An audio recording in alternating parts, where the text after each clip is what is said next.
Hi everyone. Wanda Gardner asked me to do this video, and so I decided to do something out of the cookbook, A Tiny Kitchen in Florence.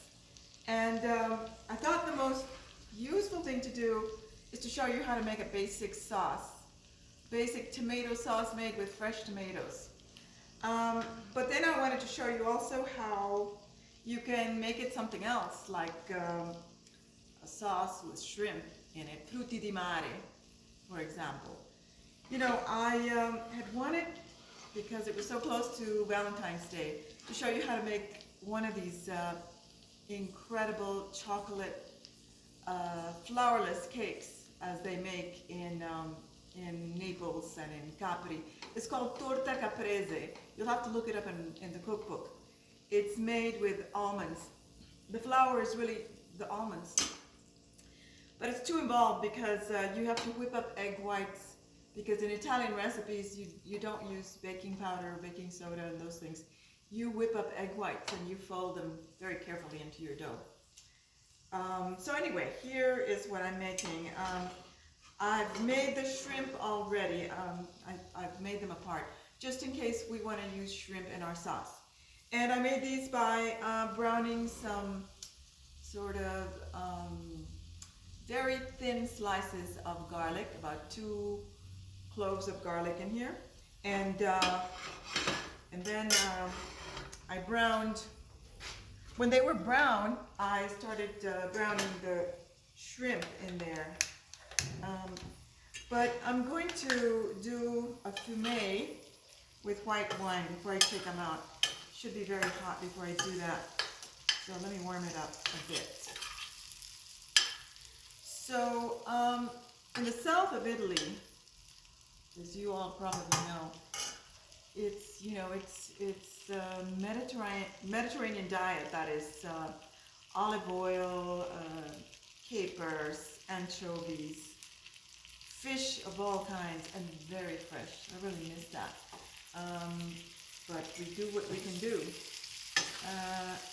So a lot of what you cook is vegetables and fish, and not very much meat in the south of Italy. Let me get the white wine, which I have over here.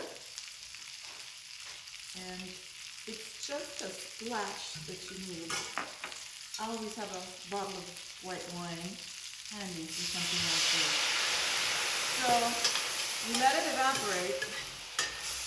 It needs to evaporate, but it creates a little sauce. Okay, I'll show you in a minute. Because you've got this browned garlic in there, and you've got some of the juices of the shrimp. And so once you put the white wine in there, it's going to make this little sauce. So I'll show you. Okay. And it's almost, yeah, it's evaporated. So I'm going to put these in another bowl.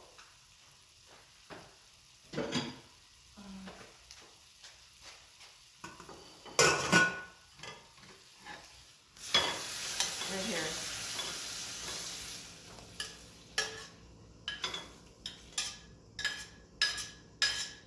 By the way, something I like to do is when I make this kind of shrimp and I eat it by itself, because I don't have to put it in the pasta sauce, you know, I sprinkle chopped parsley that I've already had chopped, put aside, and that's how I eat it. This is something we used to eat when we lived in Bethesda. We used to walk to Jaleo, it was nearby, and we'd go for happy hour. And I would always order this and a few other things that I liked at half price. So now I'm going to use this pan, and the same pan, because it's got the juices of the shrimp, which are nice. I'm just going to add more oil to that. And I'm going to start, I put this much oil, you can see there. I'm going to put the rest of my garlic in here, and you can see how thin I've cut it. You know, sometimes I'm in a hurry, and I just put the whole clove in. I don't even cut it. The clove will flavor your oil in a much less intense way, and you know, that's fine. So I'm gonna let this garlic brown in here. In the meantime, I should be putting in my pasta in the water. When you boil pasta for water, it's already boiling. When you boil pasta for water, you should put plenty of salt. Look how much salt I'm going to put in there, because I've got a lot of water in this pot. So the water has to be salted. The pasta itself has no salt in it. Never put oil in your water. You don't need to do that. You don't need to waste good oil in your boiling water. So I'm browning this. What I'm making now is a tomato sauce, which is made so simply. You could always have cherry tomatoes in your refrigerator and garlic in your fresh garlic in your pantry, and you'd always be ready to make something like this. You know, I like going to restaurants, don't get me wrong, but I like to cook for myself too. I like to cook what I make. So my pan is a little bit black, but it doesn't matter, it's the size because of my stove here, which the flame is too big. Here's the garlic, and so now, it's gonna splatter a bit. I'm going to put 200 grams of cherry tomatoes, 200 because there's two of us. That's the rule of thumb.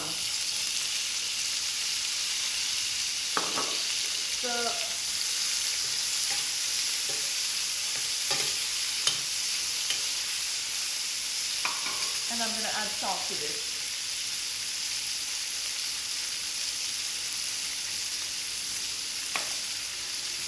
You know, this sauce goes very well with, can you see that?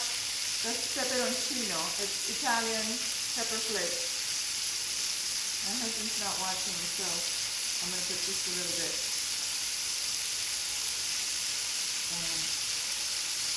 Just a little bit. It just gives it a good flavor. So you're going to let these cook until they're soft. Kind of soft. So I'm going to lower it a little bit.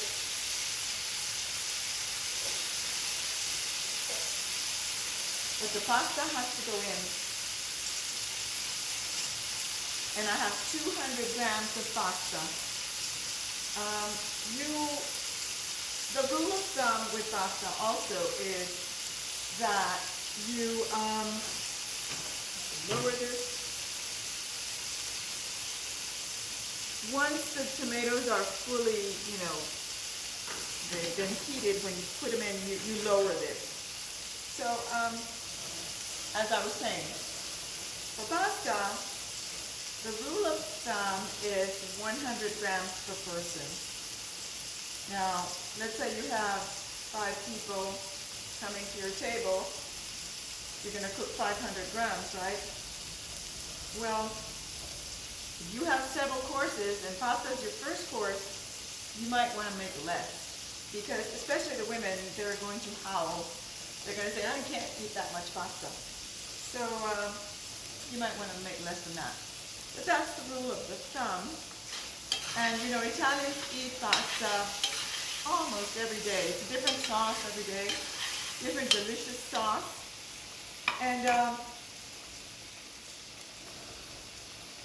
And it's at lunchtime most of the time. It's at lunchtime, and at night, people in Italy rarely eat a big dinner. You know, it's something really light. Piece of prosciutto, a piece of bread,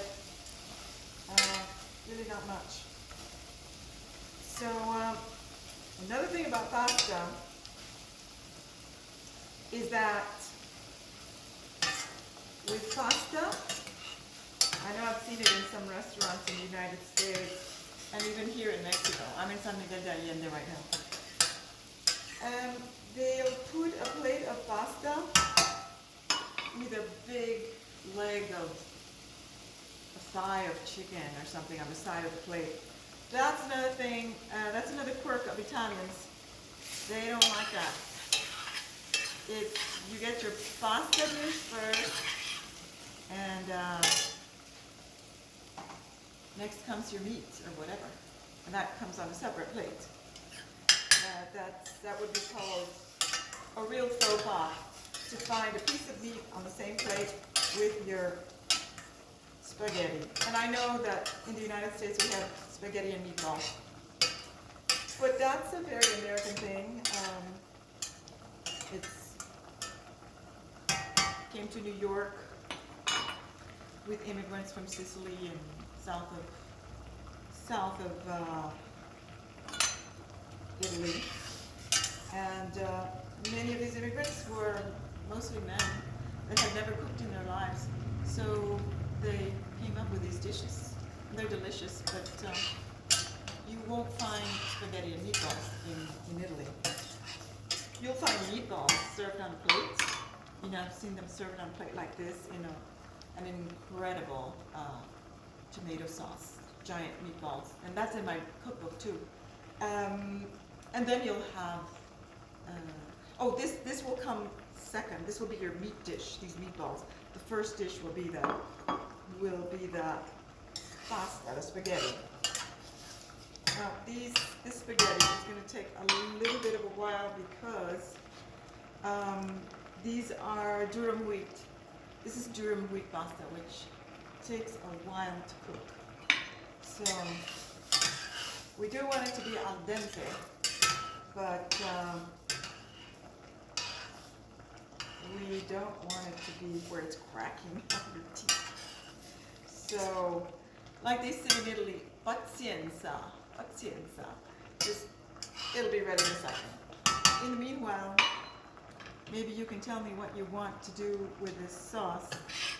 The sauce is ready, and I apologize for the look of the skillet. I have very high flames on the stove, and it burnt the side, but you get the idea. It took just minutes for these cherry tomatoes to just dissolve into this incredible sauce here that you're going to use for your spaghetti. And I think I'm going to put some of these shrimp in there, because you know this sauce, which is your basic pomodoro, it's called pomodoro. You can make it with San Marzano tomatoes out of the can, but they should be San Marzano tomatoes, because San Marzano tomatoes are the most incredible tomatoes. They grow around the Vesuvius, and they grow on this volcanic soil and in that sun around Naples, which makes them tomatoes that you just won't find them anywhere else. If I took seeds from there and grew them here in San Miguel, I wouldn't get the same tomato or anywhere in the world. It's just very special soil there where they grow. And so you can use San Marzano tomatoes too, out of the can, or you can even use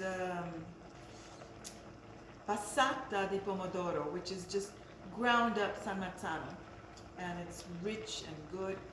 It's unfortunately it's imported. I'm sorry about that, but yeah, it's imported. You can always just do cherry tomatoes, which maybe you grew in your garden or you bought from your local farmer. So what I was going to say is that you always start out with a basic pomodoro, and to that basic pomodoro you can make it alla puttanesca, where you add olives and capers and things like that. You can make it ai frutti di mare, with either less tomatoes or more tomatoes. I like to make it frutti di mare, that's, you know, seafood pasta. And when I make it like that, I use just a little bit of tomato to just barely color the spaghetti. We've got more tomato than that. It's going to be, you know,